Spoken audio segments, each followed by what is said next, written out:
That night, in front of 600 people dressed in tuxedos and evening gowns, my mother called me a charity fame seeker.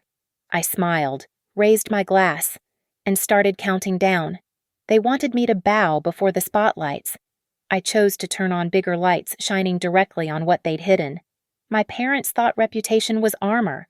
I brought surgical tools evidence, foundation bylaws, and a plan with no room for mercy. When the MC read my name again, the entire ballroom turned around. This time, they stood and applauded for the truth, not for my family name. My name is Eliza Hart, and I've learned that public humiliation sounds exactly like crystal glasses clinking in sudden silence. The Greenhaven Trust's Emerald Gala was supposed to be routine. 600 of Riverton's finest packed into the Meridian Ballroom, their diamonds catching the follow spots like scattered stars. I'd done this dance before. Smile for the cameras, thank the donors, deflect credit to the team. The microphone felt familiar in my hand as the MC called me forward, his voice booming through speakers that hummed with barely perceptible feedback. Ladies and gentlemen, please welcome our impact strategist who helped raise $3 million this quarter. That's when my mother stood up. Marjorie Hart didn't need a microphone to command attention. She'd trained her voice to cut through champagne chatter and jazz quartets since before I was born. But she took one anyway, intercepting the MC's assistant with the spare mic they kept for donor testimonials. "I'm afraid there's been a misunderstanding," she said, her smile sharp as winter sun. The follow spot swung to her, leaving me half in shadow. While we're proud of Elizabeth's enthusiasm, it's important to maintain accuracy in our acknowledgments. Elizabeth. She only called me that when drawing blood in public. The real credit, my mother continued, walking toward the stage with practiced grace, belongs to the Hart family's collective efforts. My daughter tends to overstate her individual contributions. She's more of a communications face than a strategic force. The murmur started in the back tables and rolled forward like thunder. Phones appeared, subtle at first, then brazenly held up. Someone's live stream notification chimed, then another. My father rose next, adjusting his cufflinks his tell for a prepared statement. "We've always taught our children that charity isn't a platform for personal glory. Real philanthropy happens quietly, without seeking spotlights." The irony of him saying this under a literal spotlight while cameras rolled might have been funny if my throat hadn't closed around my next breath. I counted the PR lights overhead. 16, each one burning at roughly 3,000 watts. 48,000 watts of illumination, and somehow I'd never felt more exposed in darkness. My smile stayed fixed muscle memory from 1,000 family photos where showing crack meant private consequences. "Of course," I said into my still active microphone, my voice steady as my pulse hammered. "The Hart family has always been dedicated to transparency in our charitable work." My mother's eye twitched. Warning shot received. The MC scrambled to recover, jazz hands practically vibrating. "Well, let's thank the entire Hart family then." Scattered, confused applause. The band struck up too early, drowning out whatever else he might have salvaged. I descended the stage steps, counting each one. 7. The same number of board members who'd watched this unfold without intervention. My phone buzzed against my hip, probably my brother Beau, watching from wherever he was tonight, grateful to be the chosen one who didn't have to attend. Then the screen lit up with a number I didn't recognize. The text was brief. "Check Greenhaven's subsidiary accounts. They're using your name." The ballroom spun on without me, conversations resuming. Champagne flowing, the incident already being packaged into tomorrow's gossip. But I stood still, reading those 9 words again while the follow spot finally, mercifully, found someone else to illuminate. My parents had just publicly gutted me for taking credit. Someone knew they'd been taking more than that. The Hart family estate sits on Riverside Drive like a monument to old money's desperate grasp at relevance. 22 rooms, each one a stage for performances I'd been rehearsing since childhood. Tonight, at 11:43 p.m., I sat in my childhood bedroom, still in my gala dress, dissecting the architecture of my own bloodline. My mother, Marjorie Hart, had built her identity on being Riverton's philanthropic architect, a title she'd coined herself and fed to society reporters until they printed it without quotation marks. She didn't give money. She orchestrated giving experiences. She didn't volunteer. She directed social impact narratives. Every Thanksgiving dinner was photographed. Every Christmas gift to staff was documented. Living with her was like being a supporting actor who'd never received their full script. My father, Cliff, was simpler but no less calculating. He treated relationships like investment portfolios, diversified, regularly assessed, liquidated when underperforming. I'd watched him drop 30-year friendships over single disagreements that threatened his reputation. He called it protecting the family brand. Then there was Beau. My older brother had learned early that being chosen meant never choosing anything himself. He smiled when told, showed up where directed. Married whom they approved, a senator's daughter whose main qualification was her Instagram following and her father's connections. Beau was their succession plan incarnate, groomed to inherit not just wealth, but the entire performance. Me, I was the rough draft. The child who'd asked too many questions at donor dinners, who'd studied social impact instead of communications, who'd built financial models that showed how our family's revolutionary giving strategies were just tax-efficient shells. I'd committed the cardinal sin. I'd looked behind the curtain and then tried to build something real in front of it. The transition had started 3 years ago. I'd left my position at my mother's PR firm. Yes, she'd named it after herself. Marjorie Hart Communications, and joined North River Impact Lab. Not a family connection, not a society placement. A real job where I had to prove my worth through spreadsheets and outcomes, not surnames and small talk. That's when the friction started. Every family dinner became an interrogation about why I was wasting my potential. Every public event included subtle digs about my little nonprofit phase. They'd tolerated it until I started succeeding, until donors began requesting me specifically, until my strategies actually moved money to causes instead of just moving it around for show. The Greenhaven Trust had been the breaking point. I'd helped restructure their giving model, creating transparent allocation systems that donors could track. No more black box funding. No more administrative costs that somehow consumed 40% of donations. The $3 million raised this quarter had come from donors who'd specifically cited the new transparency as their reason for increased giving. My parents had seen it as betrayal. I was dismantling the very opacity they'd thrived in. My phone buzzed. Another unknown number. They've been setting you up for months. Every questionable transaction has your signature forged. Check your email from 6 months ago, March 15th. 2:17 a.m. March 15th. I remembered that night. My father had asked me to review some documents for Greenhaven. I'd been exhausted, had skimmed them, found nothing unusual. But at 2:17 a.m., I'd been asleep. Someone had been building a paper trail, using my name as insulation. The family portrait hanging over my desk showed us 5 years ago, before I'd stepped out of line. We looked perfect coordinated outfits, practiced smiles, arranged like a magazine spread. Looking at it now, I finally understood I hadn't been raised.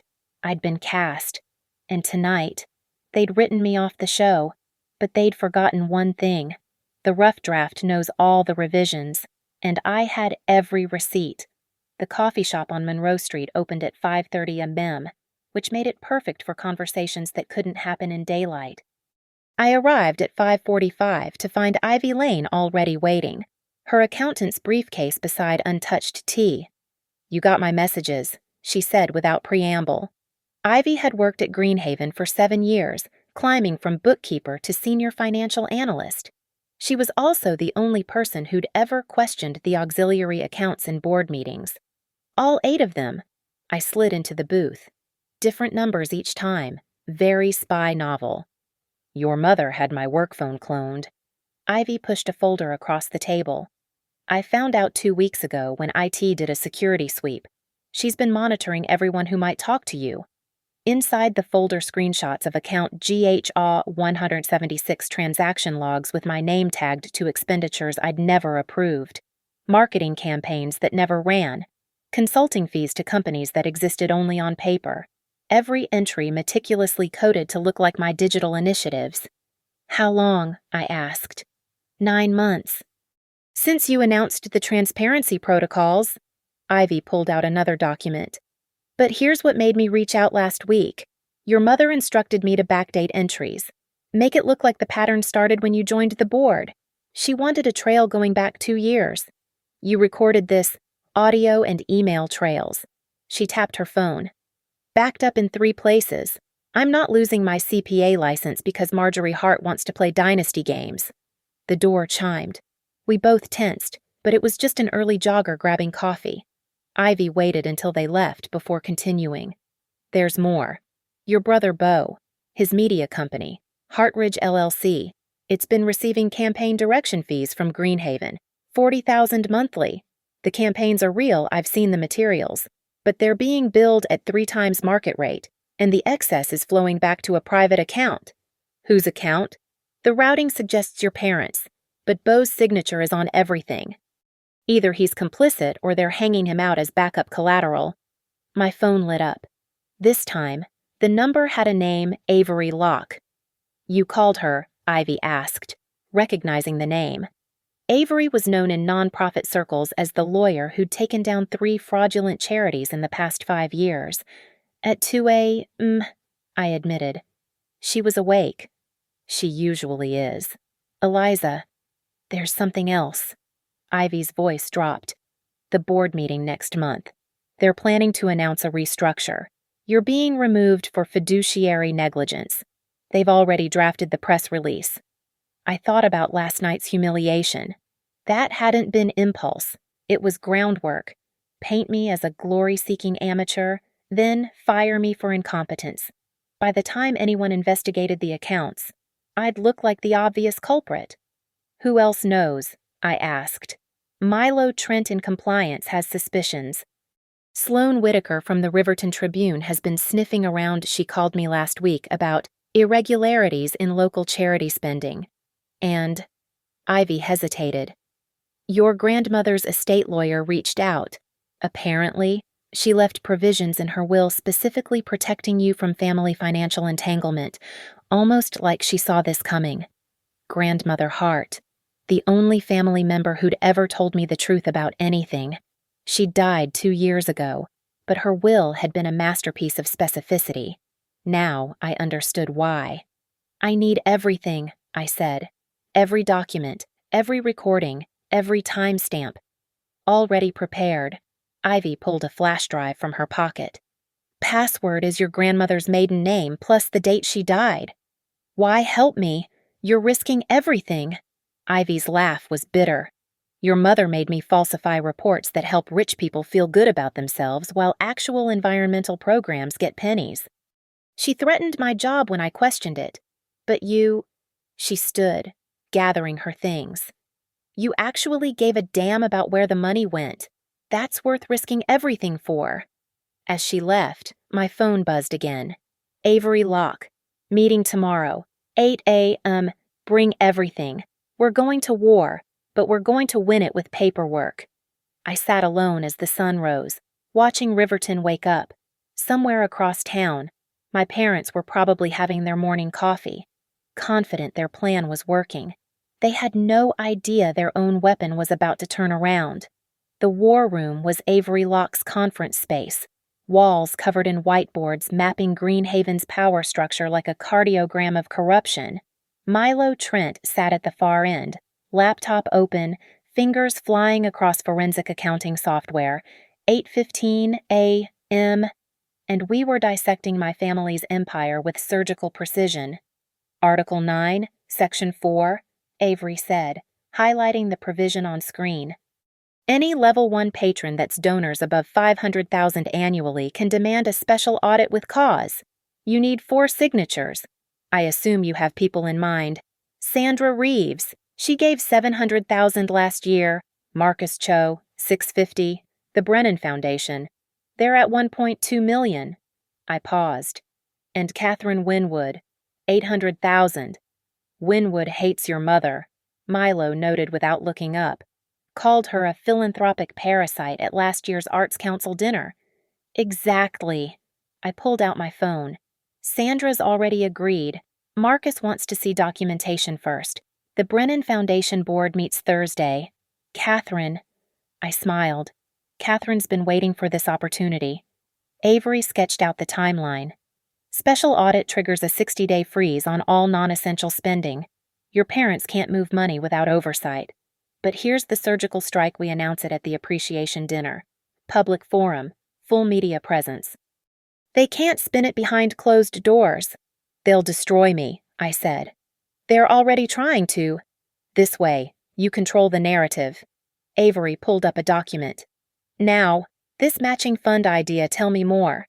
Heart Without Shadows Scholarship Fund. The name had come to me at a deliberate jab at my family's obsession with image. I pledged $250,000 from my inheritance grandmother's money they can't touch. But here's the hook for every dollar donated. I'll match it, up to $2.5 million total. One condition: complete transparency on all Greenhaven finances going forward. Milo whistled. That's aggressive. It's necessary. The matching creates urgency. Donors love leverage. And the transparency requirement. I looked at the power map on the wall. It forces the board to choose between $5 million in new funds or protecting my parents' schemes. The community listening session. Avery continued, making notes. Schedule it for 6 p.m. right before the dinner. Invite every major donor, media outlet, and crucially the State Attorney General's office. Frame it as enhancing stakeholder engagement. Your parents can't object without looking suspicious. What about Bo? Milo asked. Your brother's signatures are all over Hartridge LLC. I'd thought about this all night. Bo's collateral damage. He signed whatever they put in front of him, just like he's done his whole life. But if we're doing this clean, he faces consequences too. Cold, Milo observed. Necessary, I corrected. The moment I protect him, they'll use him as a shield. Avery stood, walking to the whiteboard. Here's the sequence. Tomorrow, you meet with each major donor privately. Show them enough evidence to concern, but not enough to leak. Thursday, file the audit request. Friday, announce the matching fund.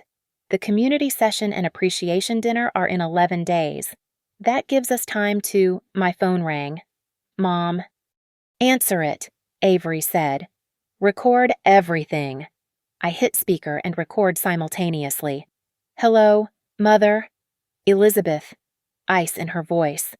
I understand you've been having interesting conversations around town.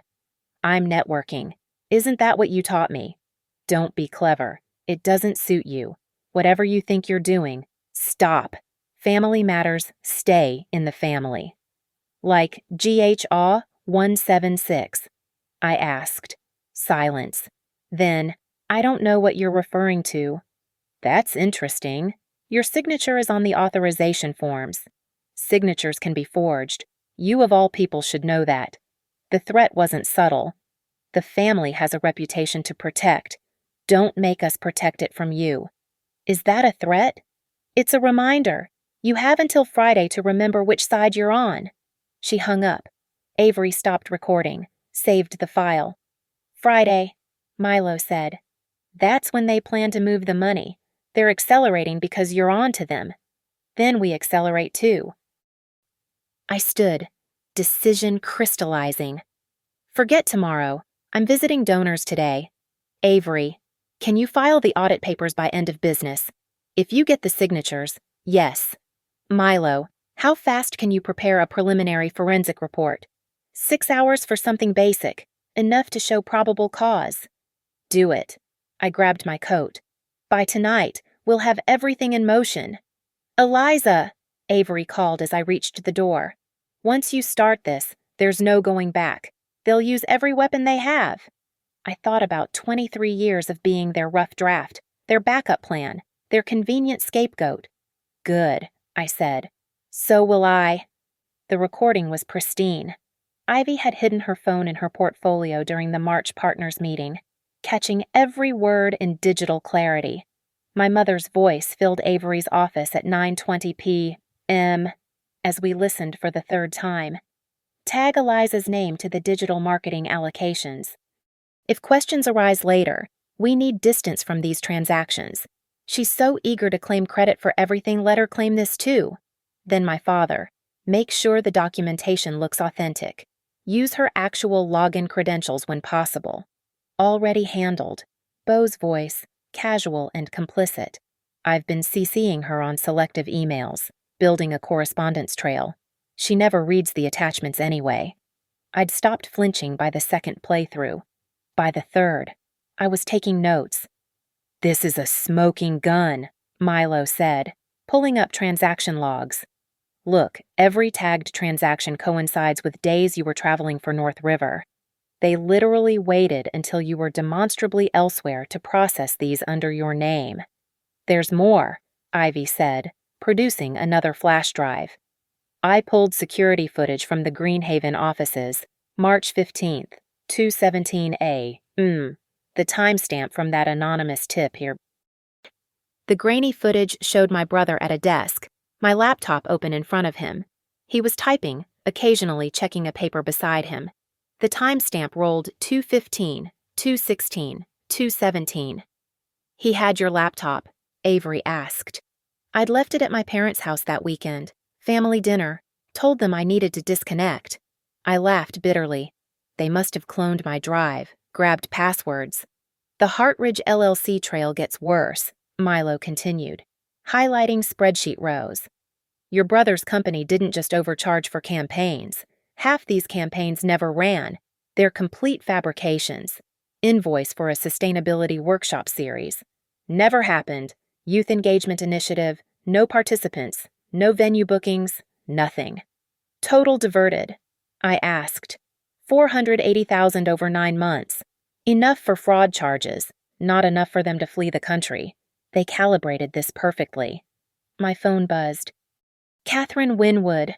Signatures delivered to your lawyer. Also, reporter Sloan Whitaker is very interested in breakfast tomorrow. Should I arrange?" I showed Avery the message. She nodded. "We need media primed but not triggered. Tell Winwood yes." "I've mapped the shell structure," Milo said, projecting a flowchart onto the wall. "Greenhaven to Hartridge LLC to 3 different accounts. One's in Beau's name, one's a joint account with your parents, and one—" He paused. "One's in yours." "What?" "Opened 6 months ago. Small deposits. Nothing over 9,000 to avoid reporting requirements. 83,000 total. The account's been dormant except for these deposits. I never opened. I stopped. Of course. They're framing me for taking kickbacks." "The beautiful symmetry of it," Avery said coldly. "You expose them. They paint you as a bitter accomplice who got cut out. Mutually assured destruction."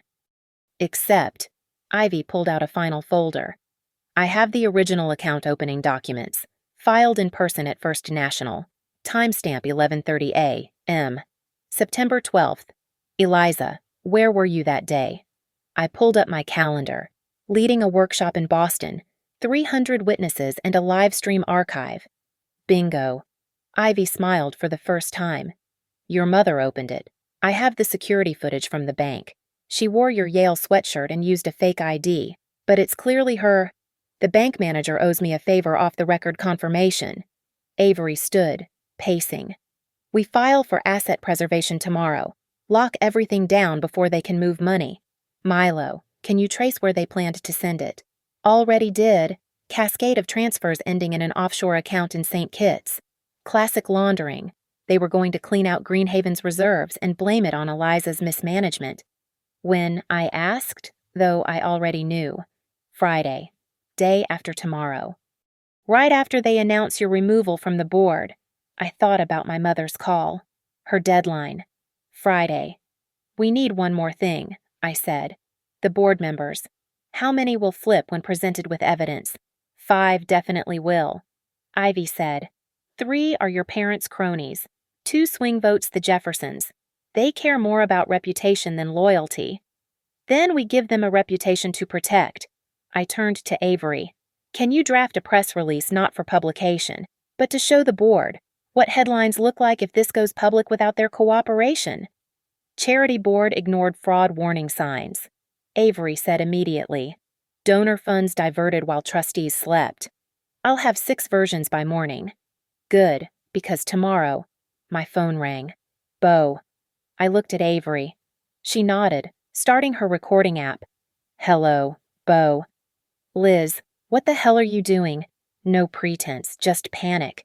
Being thorough, like you taught me. This isn't a game. Mom and Dad they're talking about having you committed, saying you're having a breakdown? Of course. If I was mentally incompetent, nothing I said would matter. Are you recording this? I asked him directly. Silence. Then, Mom told me to. Then record this clearly. I have everything. Every transaction, every recording, every forged signature. Friday's too late. It's already over. I hung up. Avery saved the file, backed it up to 3 separate clouds. They'll escalate now? She warned. Let them. I looked at the evidence spread across the conference table. We have 2 days to build an airtight case. After that, they can escalate all they want from a courtroom. The appreciation dinner arrived like a storm everyone could see coming, but no one could stop. 7:48 p.m., and the Meridian Ballroom was again packed with Riverton's elite. This time, though, the atmosphere crackled with anticipation. Word had spread about the emergency board meeting, the special audit, the community listening session that had just concluded with devastating precision. My parents sat at the head table, maintaining their facade. My mother wore Carolina Herrera and a smile that could cut glass. My father kept checking his phone, jaw clenched. Bo sat between them, hollow-eyed. His wife, mysteriously absent, fled to her parents' house in Connecticut after the news broke this morning. The MC approached the podium, the same man from 2 weeks ago, but now he avoided eye contact with my parents. Ladies and gentlemen, before we present tonight's honors, we have a special presentation regarding Greenhaven's future transparency initiatives. I rose from my table, not the family table. I'd been strategically relocated to the back and walked to the stage. The follow spot found me immediately, but this time I was ready for it. Good evening, I said, my voice steady as the projection screen descended behind me. 2 weeks ago, my family expressed concern about taking undue credit for charitable work. Tonight, in the spirit of that conversation, I'd like to share some facts about credit, accountability, and where your donations actually go. The first slide appeared the fund flow diagram Milo had created. Arrows moving from Greenhaven through Hartridge LLC, spreading like veins to various accounts. This is GHA 176, I continued, clicking to transaction logs. An auxiliary account that processed $480,000 in the past 9 months. Every transaction tagged with my name, despite occurring while I was documented as being in other cities. Gasps rippled through the audience. Phones appeared, but this time they were welcome.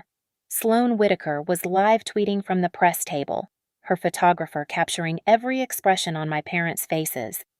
But perhaps most interesting, next slide, the bank security footage, is this image from First National Bank, September 12th, 11:30 a.m., someone opening an account in my name while I was leading a workshop in Boston. The image was grainy but clear enough. My mother in my Yale sweatshirt, her distinctive posture unmistakable to anyone who knew her. Mom, Bo's whisper carried through his table's microphone. He hadn't known about that part. My mother stood.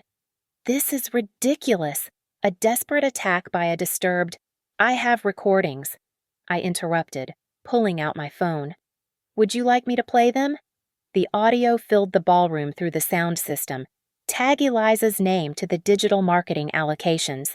If questions arise later, we need distance from these transactions. Her own voice, crystal clear, planning my professional destruction. The room erupted. Board members were on their feet. Several major donors walked out, phones to ears, likely calling their lawyers. The Jefferson couple, the swing votes, were whispering furiously. Furthermore, I continued over the chaos, effective immediately. I'm establishing the Heart Without Shadows Scholarship Fund with an initial commitment of $2.5 million, my entire inheritance from my grandmother, matched by confirmed pledges from 4 Level 1 donors. Catherine Winwood stood up at her table. Make that 5 Level 1 donors. I'm doubling my annual commitment, but only if it goes through Eliza's fund, not Greenhaven's current structure. Sandra Reeves stood next. Same terms here. Marcus Cho. The Brennan Foundation representative. One by one, donors stood, publicly withdrawing support from Greenhaven's current leadership and redirecting it to the new fund. This is extortion, my father shouted, his composure finally cracking. You can't actually. Board chair. Harrison Wells spoke for the first time, his voice heavy with resignation. She can. The emergency board meeting just concluded.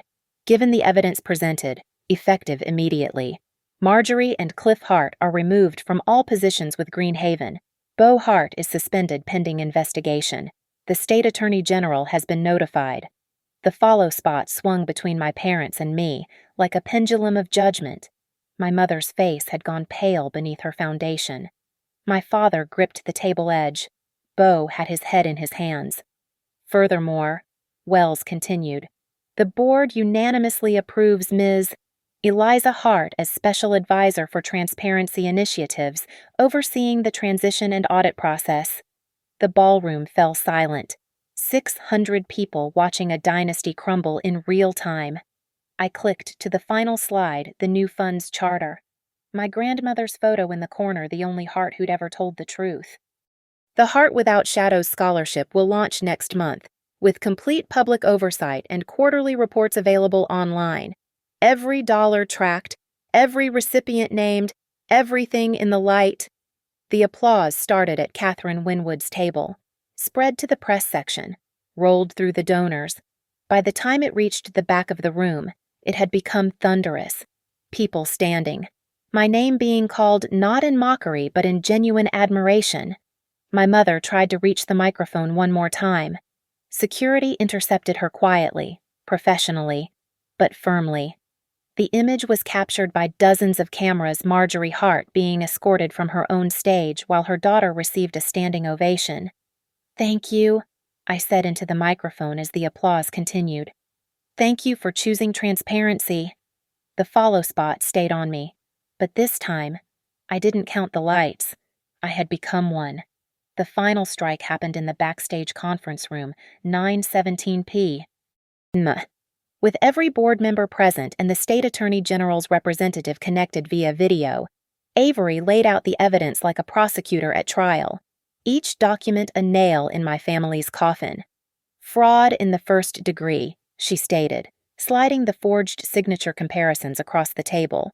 Wire fraud, given the electronic transfers, money laundering through shell companies, conspiracy to commit fiduciary breach. We're looking at 23 distinct felony counts. The Attorney General's representative, a sharp-faced woman named Dana Fitzgerald, nodded on screen. We'll need all original documents by 9 a.m. tomorrow.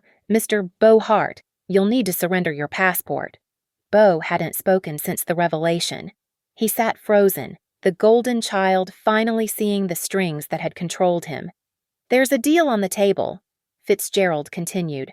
Full cooperation, complete financial restitution, and you avoid criminal prosecution. Fight it, and we pursue maximum penalties. We'll fight, my mother spat, but her lawyer, hastily summoned during the dinner, touched her arm. Marjorie, the evidence is overwhelming. Take the deal. Vote. Harrison Wells called. All in favor of immediate removal and cooperation with authorities. Hands raised, unanimous. Even the 3 cronies, seeing the writing on the wall, voted against my parents. Motion carries. Marjorie and Cliff Hart, you are hereby terminated from all positions, banned from any association with Greenhaven Trust, and required to repay $480,000 within 30 days. This is our organization, my father said, voice breaking. 20 years we've built this. You built it on lies, I interrupted, my voice cutting through his protest. Every gala, every donation, Every photo op, it was all performance. Well, the show's over. Wells turned to me. Ms. Hart, the board formally offers you the position of transparency advisor, with full authority to restructure our operations. Salary commensurate with, I'll take $1, I said. Same as my grandmother took when she served on boards. The work is what matters, not the pay. My mother laughed, bitter and sharp. Still performing, Elizabeth. Still pretending you're better than, no. I cut her off. I'm not performing. That's the difference between us. This isn't about looking good. It's about doing good. The crowd from the ballroom had gathered outside the glass doors, watching the drama unfold. Someone started streaming it live. The chat exploded with support for me, condemnation for my parents. The scholarship fund, I continued, turning to Wells, will operate independently but in partnership with a reformed Greenhaven. Catherine Winwood has agreed to chair the oversight committee. We're implementing blockchain tracking for all donations, complete transparency, immutable records. That's excessive, one of the older board members protested. That's the point. No more shadows, no more auxiliary accounts, no more hiding. Sloane Whitaker raised her hand from the press section. Ms. Hart, what about your brother? He was clearly involved. I looked at Beau. My brother who'd had everything handed to him, who'd never questioned why, who'd signed whatever they told him to sign. My brother was a tool, not a mastermind. He'll face consequences. But I believe he was more weapon than warrior in this. Liz? Beau started. Don't. You made choices. Small ones. Seemingly insignificant ones. But choices nonetheless. Every signature. Every blind eye. Every time you took their word instead of reading the documents, those choices have prices. The announcement, Wells said, checking his watch. We need to make it official before markets open tomorrow. The press release was already drafted. Avery had prepared 3 versions. We were using the middle one, harsh, but not vindictive. It outlined the discoveries, the immediate actions, and most importantly, the new direction. I want to add something, I said, taking the draft. At the bottom, I wrote, the Heart Without Shadows Scholarship Fund's first recipient will be chosen by a committee of Greenhaven's lowest paid employees, the people who see how charity really works. Not from boardrooms, but from breakdown rooms. My father stood abruptly. You've destroyed us. Your own family. For what applause headlines? No, I replied, meeting his eyes. For every donation that actually reaches its cause, for every scholarship that changes a life, for every time someone trusts a charity again because we proved accountability is possible. The vote on the scholarship partnership, Wells called. All in favor, unanimous again, even more emphatic than before. As security escorted my parents out, they'd been banned from the premises. Effective immediately, my mother turned one last time. You'll regret this. When you're alone, when you realize what you've lost. I've lost nothing, I said, loud enough for everyone to hear. I've gained freedom from your shadow. The doors closed behind them. The room erupted in discussion, planning, the future suddenly bright with possibility. My phone buzzed, a text from an unknown number, but this time I recognized the area code St. Kitts, where my parents had planned to hide their stolen funds. Account frozen. Full recovery confirmed. D.F. Dana Fitzgerald had moved fast. The money would be returned. I looked around the room. Board members discussing reform. Donors pledging additional support. Press documenting a new chapter. The spotlight that had once exposed me now illuminated a path forward. Eliza, Wells called. We need you to address the crowd. They're calling for you. Through the glass doors, I could see hundreds of people, not just gala guests but staff, volunteers, people who'd heard the stream and rushed over, all waiting. I walked toward them, toward the lights and cameras and accountability. Behind me, in the shadows of the backstage, my family's empire finished its collapse. Ahead of me, in the bright light of public view, something honest began. I stepped down from the stage at 10:43 p.m., the applause finally fading into the murmur of conversations about futures and reforms. The follow spot clicked off, leaving me in the regular light of the backstage corridor. My phone vibrated constantly. Interview requests, partnership proposals, messages of support. I switched it to silent. The hallway stretched before me, lined with photos from past galas. My family featured in dozens of them, smiling their practiced smiles, playing their perfect parts. Those photos would come down tomorrow. The history would be rewritten with truth this time. I found myself at the loading dock door, the same exit where caterers and musicians entered unseen. The metal handle was cold against my palm. Outside, November air bit through my gala dress, but I didn't go back for my coat. "Ms. Hart." A security guard approached, young, uncertain. "Are you all right?" "Yes," I said, and meant it. "Just needed a moment without the lights." He nodded, returned to his post. I stood there, looking at the city beyond the dock, Riverton sprawling under streetlights that didn't judge or expose, just illuminated what was already there. Behind me, footsteps. Ivy emerged, carrying a banker's box. "Your personal items from the old office," she said. "Thought you'd want them before the transition team takes over tomorrow." Inside my grandmother's fountain pen, the one she'd used to sign her first charity check. A photo from my first day at North River Impact Lab, before any of this started. A sticky note in my own handwriting, "Make it matter." "What will they do?" Ivy asked, meaning my parents. "Survive. They always do.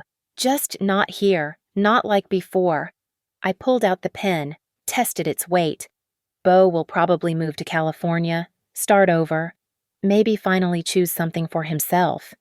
And you. I have work to do. Real work. The kind that doesn't photograph well but changes lives. She left me there with my box and my thoughts.